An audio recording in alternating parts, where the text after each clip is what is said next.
We're coming in hot with inspiring guests, witty banter, and colorful commentary for today's veterans and military community. This is the Tango Alpha Lima podcast. They call me crazy cause I'm facing all my giants. They try to scare me into thinking I can fight it.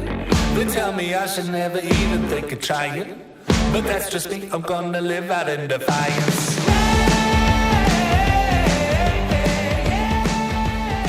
All right, welcome back to the Tango Alpha Lima experience. We're still here and we're still talking about transitioning from the military to civilian world. I'm Jeff Daly, and over there is Ashley Marie Gorbulja. How are you doing, Ashley? I am well. You are looking well. You haven't aged since the last episode. I'm really. I know impressed. it's a gift. It's a gift that You keeps stay on giving. You I stay am the gift hydrated? that keeps on giving. I am the full package. Okay, like I am all the things. So She said it. just throw it out there. Let's let the She world just- know, alphas. I'm She said feeling all the good. things. Feeling good, real All good. right. So we have a show today. We do. I just want to personally welcome all the alphas back to the second episode in our 4-part series in honor of the GI Bill's 78th anniversary this week. Yes, indeed. So we hope you caught the first episode in the series yesterday, where we talked to Cappy Surratt and Kevin Preston about all of the great career resources that Walt Disney Company offers to veterans and their families. If not, be sure to go back and check it out. Today, though, we're going to be joined by Colonel Jeffrey Powell. I like his first name. It's amazing. It's the Jeff Club. He had an amazing military career. He graduated from the U.S. Military Academy. He deployed to Jordan, Bosnia, Korea, and Iraq. He earned numerous awards and decorations, including the Bronze Star, the Meritorious Service Medal, Army Commendation Medal, the Army Achievement Medal, the Army Good Conduct Medal, and Combat Action Badge, and the Parachutist Badge, and enough oak leaf clusters, to fill an entire forest. He holds 3 advanced degrees. This is just the Cliff Note version. Seriously, it would take me forever to read his full list of accolades. As Ashley likes to say, the sky is high speed, low drag, and wanting to peel back the onion, I'm sure. Just go to the show notes and read his bio so you can appreciate the key point of his story. When he retired in 2019, Powell struggled with transitioning from the military. Then, like so many others, 2020 and the COVID pandemic turned things from bad to worst. Through his struggles and lessons learned, Powell emerged determined to strike out on a path and help other veterans and change perceptions of what transition assistance programs should be. We're going to be right back to find out the advice that every active duty member of the military needs to know before they leave the military, and much more right after the break. Hi, this is Tony Canan, and I'm proud to support the American Legion 100 Miles for Hope Fitness Challenge. When you join 100 Miles for Hope, you'll be joining American Legion family members around the world and getting in shape supporting our nation's disabled veterans and military families. You don't have to be a race car driver or a triathlete like me to participate. You can run, walk, bike, and even swim. Just keep moving. The best part is that every dollar we raise will provide important funds to help disabled veterans and military families in times of need. To learn more, sign up and visit legion.org/100miles. All right, as promised, we are here with Colonel Powell. Welcome to the Tango Alpha Lima experience. Thanks for having me today. I'm excited. We are super excited. I'll let you know we're going to stay on topic today, but we could go on so many tangents. This man is a leader and he can lead us down the path of irrelevance, but we will not allow it today. Ashley, speaking of staying on topic, what do you got? So many topics. First of all, Oh, no. Jeffrey, read your military bio. Wow. Just wow. All kinds of amazing stuff. And after 20 years plus, you retired in 2019, correct? Yes. Yeah. Okay. Yeah. So I'd say, after reading some of the stuff that you sent over, your thoughts on transition, I wanna I want to just kick off with that. I want to hear about some of your struggles upon retirement, maybe a little bit that before, right? You knew you were going to be retiring. Was there any like forethought of like, what are next steps? And then what was the realization when you were like, oh, sugar snaps. What am I doing? What's happening? Right. Like she actually I had that. hold on. I don't want to interrupt the show, but did you just say sugar snaps? Yeah, so sugar snaps. All right, Oh, just snap. checking. You know what? I will say this. So to try and curb some of my swearing, because I do swear often and not it just comes out of me. I can't help it. I'm just, prior staffs are in line for sorry. Whatever, all the things. It's an It's an Ohio NCO, upbringing. okay. And I'm used to having to like knife hand and say, hey, what's up? What's going on? So I digress. Like one of the things I say is like, God bless America. I say that frequently and people are like, that is adorable. And I'm like, thanks, but it doesn't mean I'm any less angry. You're welcome. Anyway, I digress. So So mention tangents. Yeah. Yeah. Yeah. So I think one of the things, I just like any other soldier out there, when you make that decision that you are going to leave, it's pretty scary. Especially for somebody like me, when I came into the Army, I was 18. And from the time I was 18 until the time I was 49 years old, I was in uniform. And, regardless of what rank you are, you always have somebody who tells you what to do. I mean, even as a colonel, there's, 2 or 3 general officers that you work for who generally shape how your day is going to go. And it's always one of those, challenges to really understand that, hey, this is really on me. This is on me. And so I approached it like I read and like was laid out in the transition assistance program. I started the process 2 years out, like they said, but it really, there was no roadmap because, and a lot of this, I'll be 100% honest. A lot of it comes from arrogance, especially for senior leaders, because we in our minds, we have been running the show. And we have had a lot of things at our fingertips. We've had a lot of people who work for us. And we really believe, and I say we because I've spoken to a lot of senior leaders about this, retired guys, my rank. And we really believe that we can jump into any situation and take over and be successful. And we can, but there's some prep that goes into that. So, people talk about it being a transition, and in essence, it's not a transition.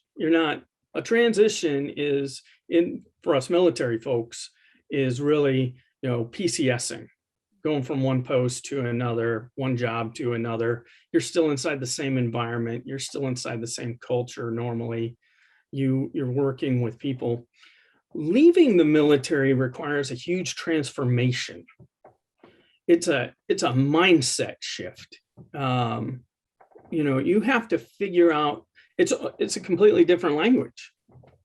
I mean, we speak a different language in the military. It doesn't matter whether you're in the Army, the Air Force, the Navy, or the Marines. We have our own vernacular and we speak to each other and we understand each other. The same happens out in the business world, and it's taken me almost 3 years to understand that. So I will tell you that when did I have that sugar snap moment? It was really once I had been sitting around in the pandemic for about 6 months. And I realized that, man, I did this all wrong. And oh, by the way, there was nothing I could do at that point.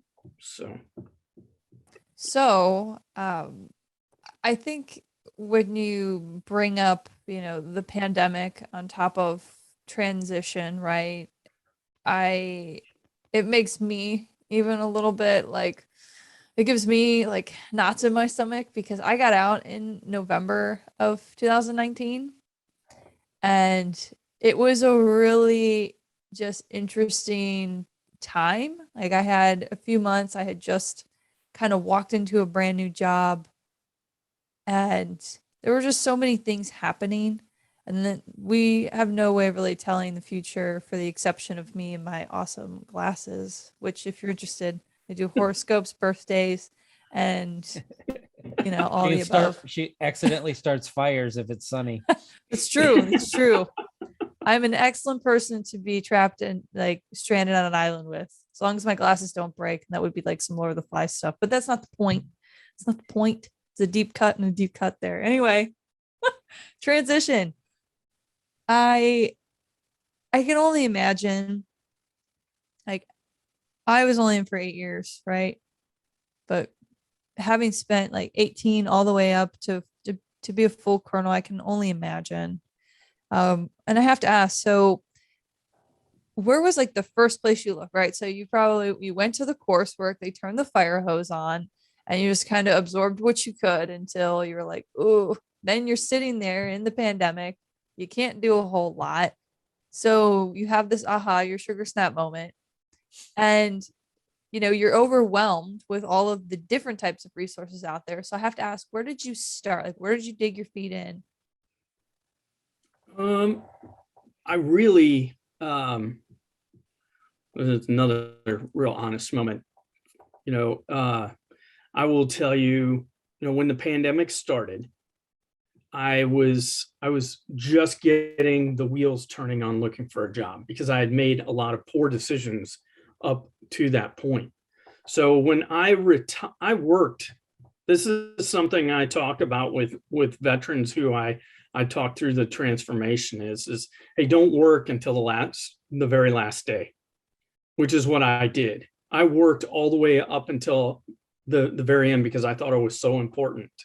And I will tell you, there is no plaque at the First Corps headquarters that says, hey, thanks, Jeff Powell, for working up until your last day. There isn't.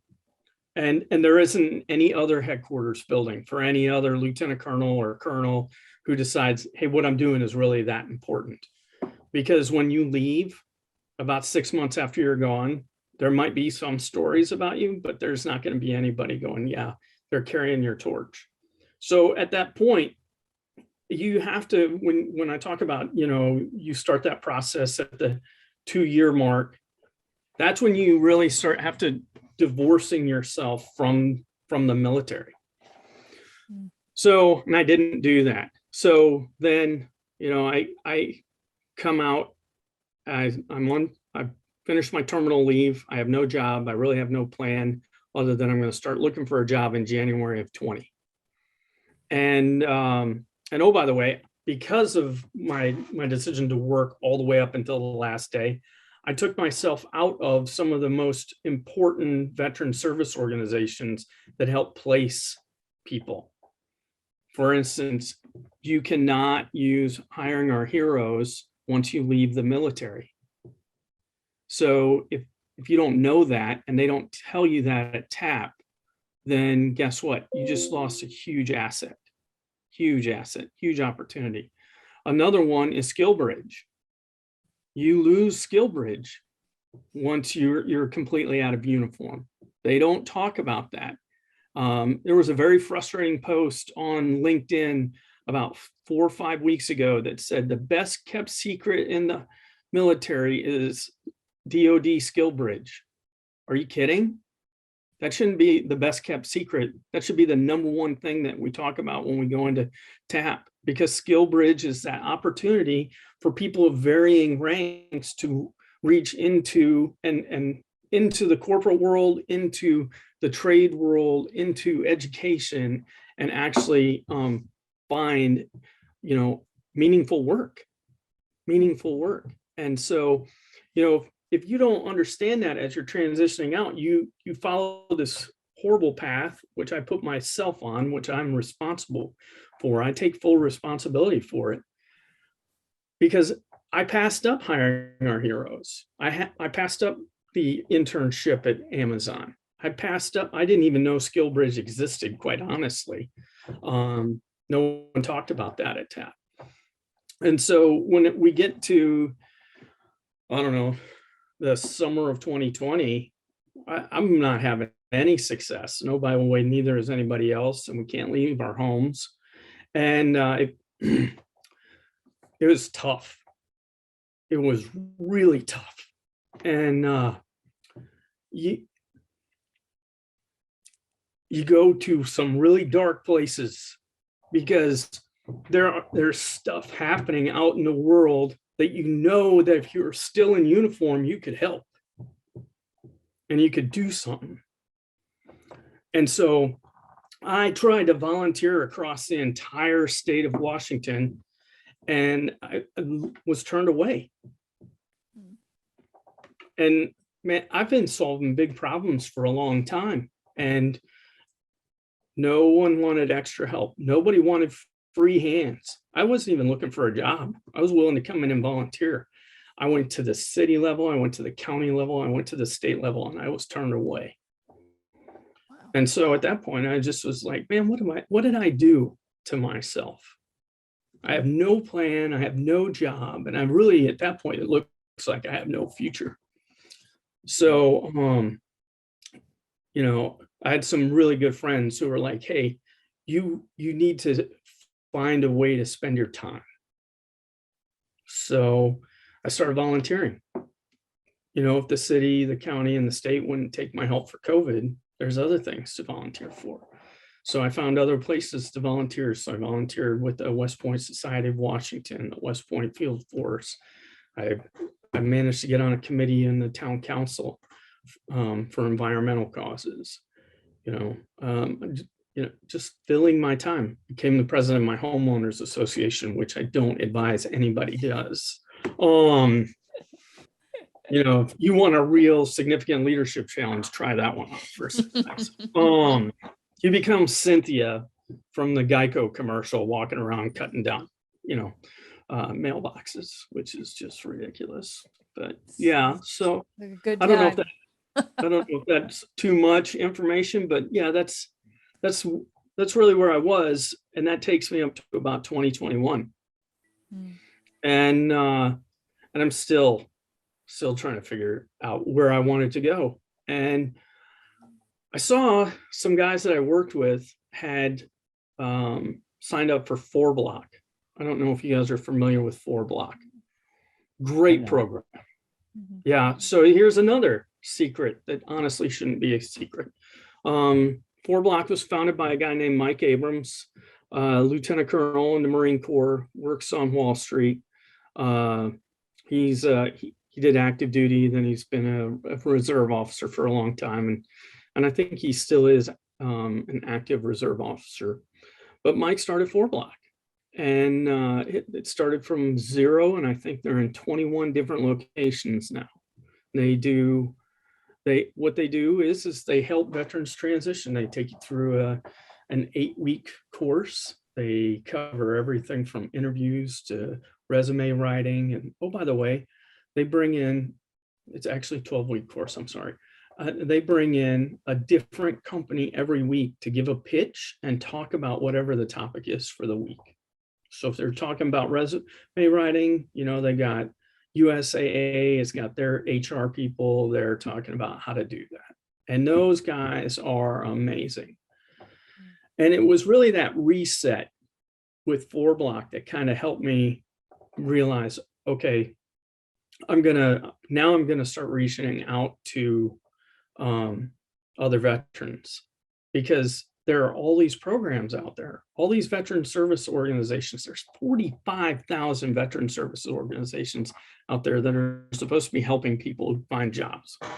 And we still have a huge unemployment rate, which is probably a whole nother show unto itself, because what people don't understand is that if you are not receiving a retirement check, you're drawing unemployment, and that unemployment actually comes out of the DoD budget. So it is actually in the DoD's best interest to put you into work coming out of the military. I think they have to cover that first 90 days. I'm not really sure what that law is or how it looks.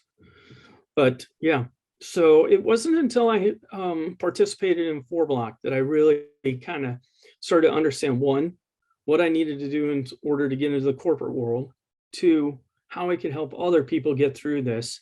And 3, I came up with ideas on what transition assistance program really needs to look like, which, oh, by the way, that's a tough nut to crack because there's a lot of people who think that. So. Right. Did you have something else real quick, Ashley?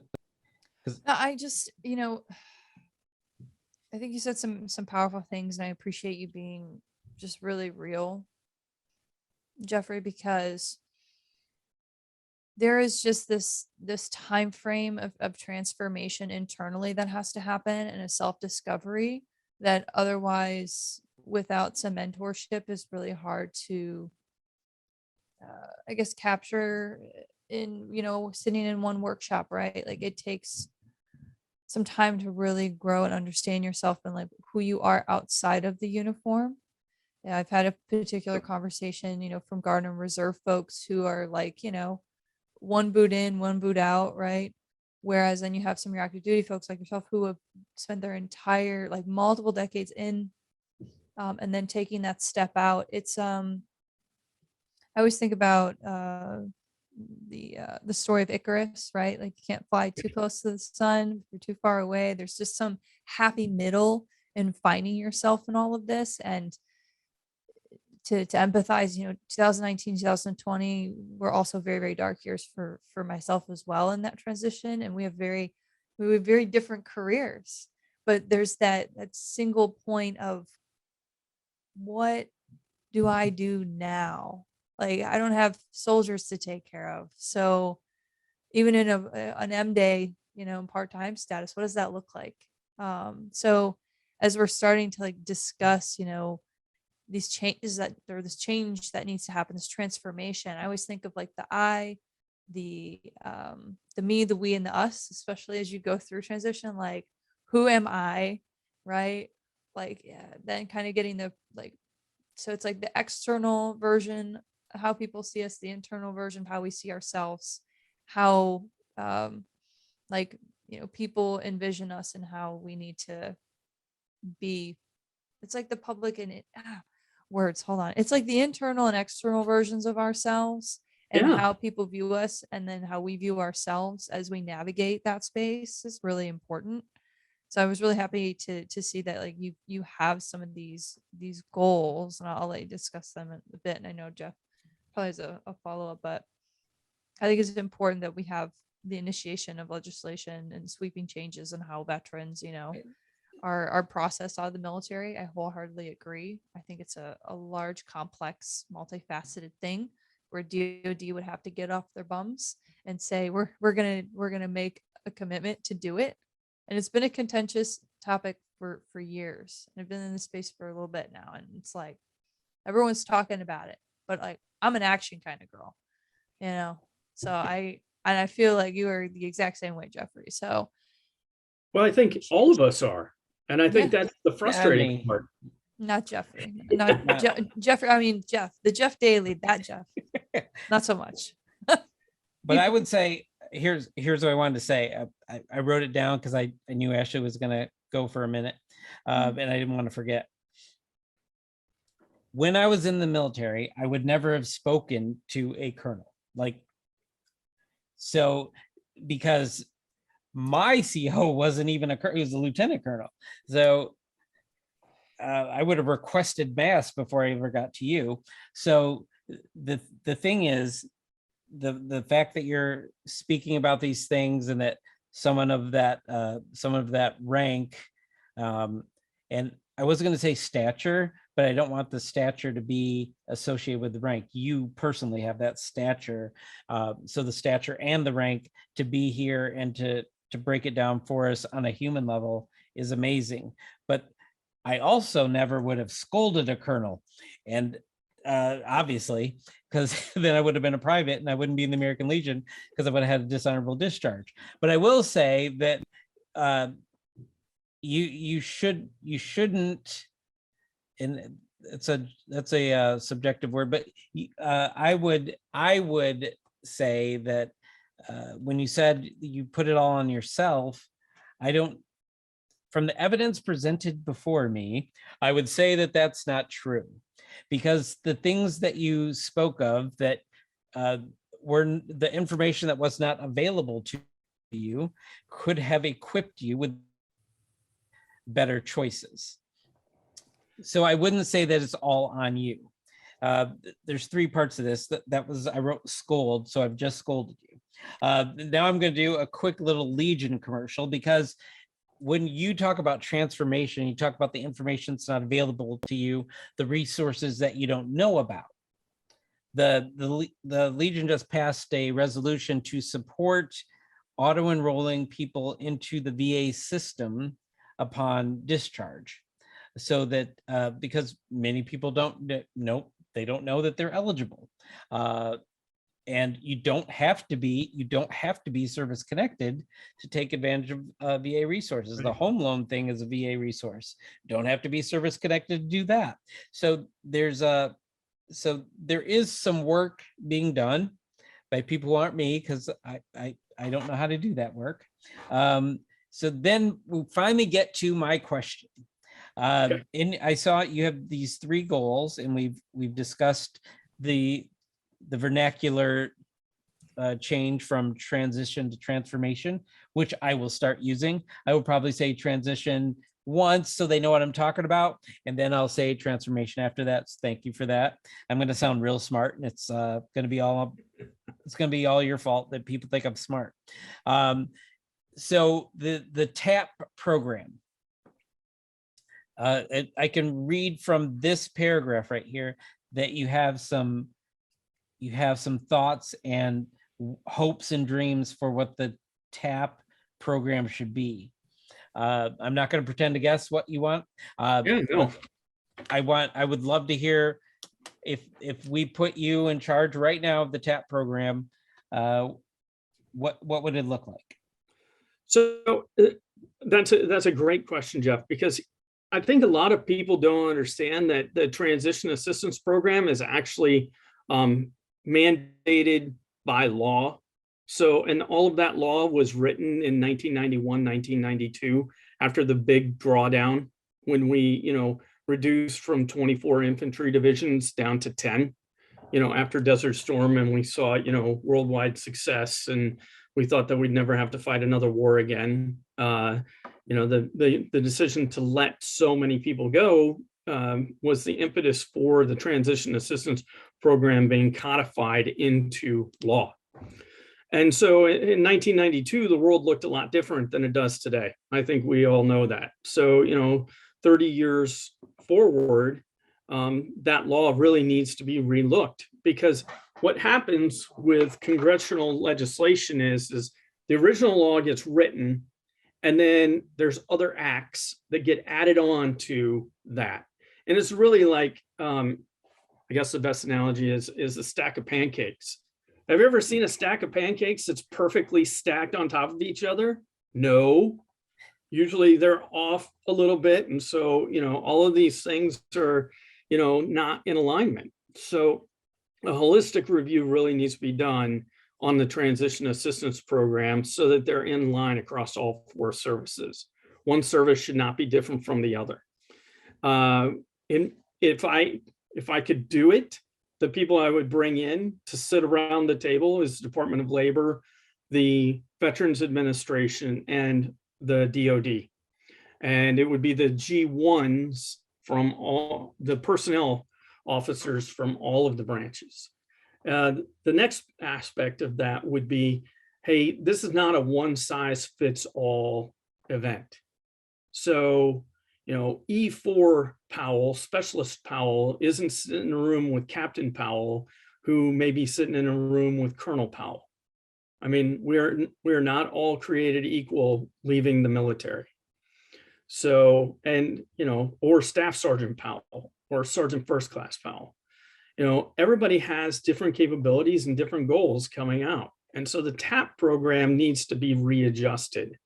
So understanding that they have to meet all the congressional mandates that were created in 1992, which is why you have to go to check writing class in TAP and budgeting class in TAP. So, come on, let's be realistic. So the way I would redesign it is you have 2 days where you meet all of those those mandatory requirements. And then from there on day 3, you break out into 3 different groups, 3 different pathways is the way I like to describe it. So let's say you're a junior enlisted or a junior officer and you still want to go to college. Okay, so we put you in the college pathway. And all they teach you about is how to apply to go to college, how to choose your major, what the opportunities are, career opportunities are based off of that. Then you have the middle pathway, which is the tradesman's pathway. And these are, the International Brotherhood of Teamsters, the International Pipe Fitters, the electricians, the HVAC, all of those things. And you go into that track, you learn how to apply to all of those different programs. You do that, oh, by the way, 2 years out. And then, oh, by the way, those programs exist so that you can do them at night while you're still in uniform and get an apprenticeship and then leave and go, become an HVAC repair specialist. Because I actually know a guy who actually makes $85 an hour as an HVAC, repair specialist. That's good money. That's not bad money. And then you have the corporate track, which is you got, your 03s, 04s, 05s, 06s who are going to go off into corporate America. And so you got 3 different tracks that come out of the transition assistance program that enable each level of the Army or Navy or Air Force Marine experience to find their niche, move forward, and become successful. The way it is right now, hey, everybody goes through the same booklet. It's about this thick. We're going to talk about how to write a resume. Oh, by the way, some of the people who are teaching how to write a resume have never really had to write a resume. They stepped from being in uniform to being a TAP instructor. So they didn't go out and write 133 resumes to find a job. Right. They haven't been through that. So that would be the framework that I would look at, Jeff. All right. Yeah, me too. So Jeff's think alike. Let's think of the exact same thing. So I have a thought. So I worked in higher ed and I helped run like a veteran program while I was living in Ohio in the Cleveland area at a community college. And I was in an advisor role while I was a service member in the Guard. So I had this like dual role where I was helping people transition. And then like as my career path progressed, I became more involved with the Legion. Like we've had a lot of conversations about this. And I think what's been really difficult is finding a way to change that policy and how, or I guess what that action plan looks like. Because what I have noticed in our community, our military connected community, is like this has been a constant, like, thorn in a lot of people's sides. And I'm wondering or if you could provide any sort of guidance on how the American Legion can continue to support, transition, like change from the framework that you've laid out. How would that look? Well, At least for the folks out there who don't understand the complexities of diving into the problem to fix the problem, right? I get it. I totally understand what you're working towards. So it's very interesting when you look at the American Legion, the VFW, MOA, AUSA, the myriad of different professional organizations for veterans to join. There is no, not that I'm aware of, there may be some meeting where they all come together. But in my mind, those organizations need to come together once a year and come up with a sophisticated policy approach to how they are going to lobby Congress. Because, it's great. I don't know if you've ever seen Coach Krzyzewski from Duke give a talk or give a pitch. I think it's on YouTube somewhere, but he talks about, would you punch somebody with your fingers like this, or do you punch somebody with your fist? And right now, the way we're trying to solve this problem is like this. We're trying to punch at people with our hands extended and our fingers out. And what needs to take place is between the American Legion, the VFW, MOA, AUSA, all of these different groups, they need to come together about once a year. They need to invite all of the elected veterans from Congress and from the Senate to that meeting. And they need to pitch what are the goals for veterans across the United States to those elected officials. That's how it happens. That's the term lobbyist comes from the people used to sit in the lobby and wait for the congressman or senator to come out of their office so they could, ambush them and hit them with everything they wanted. They still do the same thing. They do it in other ways, but that's the type of interaction that really needs to take place. And the big high-powered organizations like American Legion, VFW, AUSA really need to come into concert with each other and attack this problem from a grassroots level, because that is the only way that the change is going to happen.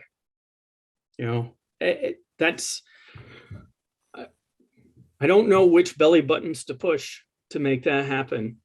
I mean, that's really, it's frustrating because I know people at those levels, but this isn't a priority. And so until people really start to voice their concerns in a different way, it won't be a priority. And I don't know, people talk about taking care of veterans and how important veterans are, but in some cases there's a lot of lip service and not a lot of action. And inconsistency with what we value and what we believe. Yeah, that's exactly it, Ashley. No, wholehearted. I have some ideas myself. Yes. Jeff and I have thoughts. No, your mic is getting soft again, and we are running up on the clock. But what I want to make sure that you have a chance to for people to follow up on this, and where can they find what you're doing and what's important to you? So one of the things that I do to volunteer my time is I take appointments to help veterans plan their transition, and I provide 3 basic conversations, and I'll do more than that, but I typically only do 3. And the first one is we have a conversation about the 5 things not to do during your transformation. 2 is understanding the assets that are out there that are available to you that they don't talk about in TAP. We talk about American Corporate Partnership. We talk about 4-block. We talk about, make sure you get into Skill Bridge now, hiring our heroes, those types of things. And then the last thing I do with veterans in the 3rd session that they schedule is hey, here's your roadmap for the next 5 years. You gotta kind of lay out what your goals are. And so veterans can sign up on my website at www.coeusumbrella.com, and that's COEUS umbrella, all one word, .com. Coeus, by the way, was the original Titan who carried the world around on his shoulders.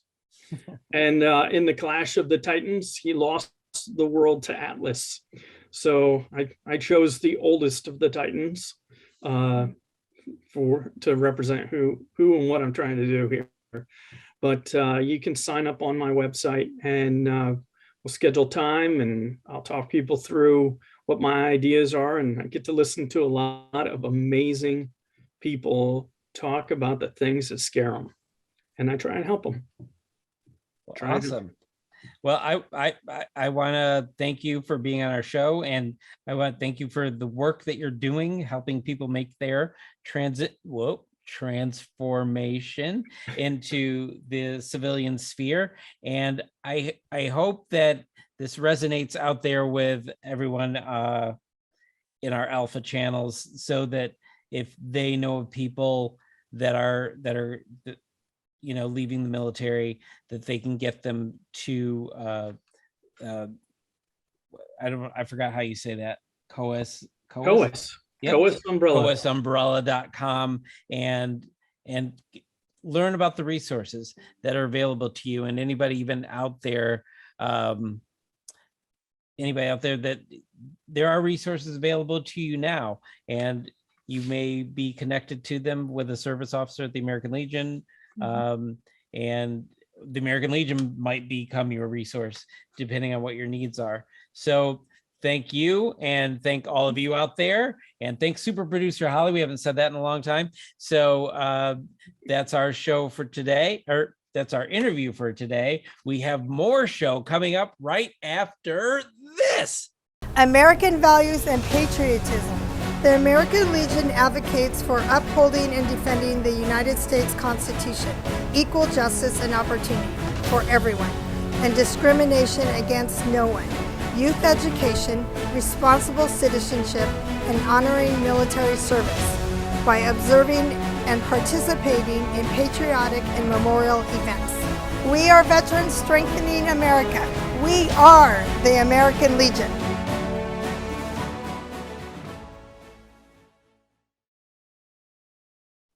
I kind of wish I could go back to TAP right now, armed with all this information. Planning and creating a roadmap for my transformation would have made a big difference. Then again, I'm already pretty spectacular. So maybe things worked out for the best. Jeff, you were really such a treat. I just want you to know that. But, in all seriousness, I appreciated Jeffrey's real talk about his own transition struggle, and knowing that he came out at the other end with such a passion for helping his fellow veterans is pretty inspiring. And tomorrow, if I'm not mistaken, we'll be talking to Air Force veteran Graciela Tiscareño Sato, who also has a passion to assist veterans as they develop the skills they need to demonstrate their value, secure job interviews, and achieve success in the civilian world. That's right. Graciela is a marketer, bilingual public speaker, and a business owner who has coached thousands of veterans and military spouses on the personal branding process. She's very enthusiastic, and I can't wait for tomorrow's show. But until then, don't forget to subscribe to Tango Alpha Lima podcast on YouTube, Apple's Podcasts, Spotify, or wherever you consume your podcasts. Rate us, review us, let us know how you like the special series. We want to hear from all of our alphas. And alphas, let everyone know, especially anyone you know who might be at some point in their military transformation process, about this series. This information is too important to keep to yourself. We'll be back tomorrow with more. Until then, this is episode 111. Mission complete.